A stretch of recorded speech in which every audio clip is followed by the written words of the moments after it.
secret admirer na ako siya. Ay para di niya makuan ba.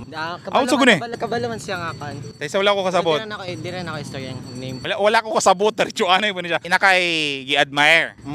Unsa nakadugay nimong gi-admire siya? Dugay na good time. Abot nag 1 year? Ay wala pa, mga 6 months. Nganong wala pa ka ni confess? Ay ni-confess naman kaniya. Ingon siya, wait lang sa daw. Nganong gipapaabot ka? Maybe kuan dili pa right time nga iya kong kasabton. Nganong dili right time? Like strict parents? Dili man, focus mo siya sa iyang study pod. Wala ka gikapoy paabot? Wala gid kay kan basta love ko nimo siya ba, pabuton niya nimo ba, no? Abot lang, wa pa ko salayan na. Ay Asa ka gapaabot? gapaabot ko ni man sa siyang eskwela. So sa eskwelahan ka gapaabot? Kung anong naka-Des Boulevard ron? Ay kay wala may klase ka.